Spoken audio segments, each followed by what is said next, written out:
الراجل ابو سيد ده يا اختي لا يعجبه العجب ولا الصيام في رجب.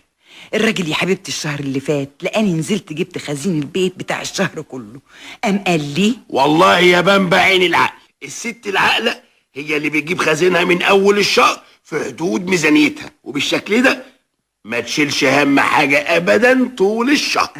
عشان تعرف يا ابو سيد انك متجوز واحده مدبره ومقتصده. عارف يا بنبع عارف، وعشان كده ابتداء من الشهر الجاي ان شاء الله هديكي الماهيه تتصرفي فيها زي ما انت عايزه، مش هاخد منك غير حق السجاير والمصاريف بتاعه المواصلات وبس. وفعلا يا اختي الشهر اللي جه وهل ما كدبش خبر، اداني الماهيه على داير المليل. وانا يا اختي رايحه على البقال فت على الاجزخانه اللي على نصة الشارع، ما انت عارفاني دلوقتي خلاص ما بقتش استعقد في الوصفات البلدي، وبقيت اعرف قيمه الادويه والدكاتره بعد ما سمعت يا اختي كلامهم وخفيت من الوجع اللي كان بيجيني. وما دام بقى يا اختي الادويه مهمه قوي كده قلت اعمل اجزخانه صغططه كده زي اللي عاملاها الست عنايات. واول يا اختي ما دخلت على الاجزه قال لي اهلا وسهلا خالت بامبا، اتفضلي. اهلا بيك يا اخويا.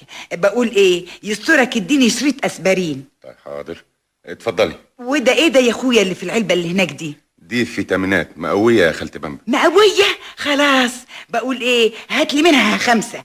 5 مرة واحدة؟ مش يا اخويا بتقول مقويه؟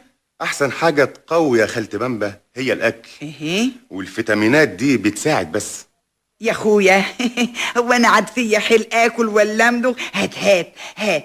الله، وده ايه اللي في الصفيحه دي؟ ده دواء للصراصير. صراصير؟ لا يا اخويا بلاش منه، هو احنا هنقوي الصراصير كمان؟ بقول ايه امال الدواء اللي هناك ده اللي عرف؟ ايوه واللي جنبه كمان. ده عشان الكبد وده عشان القلب كده. طيب يا اخويا هات لي من كل واحد 2 على الماشي كده. بس ده كتير يا خالت بامبا. خير ربنا كتير برضو يا اخويا. شوف لي كمان وحياة عينك كده دواء للعينين ودواء للركب وللودان. هتعملي بكل ده ايه يا خالت بامبا؟ يا اخويا هات بس وملكش دعوه، هو انا مش هدفع فلوس. حاضر اتفضلي.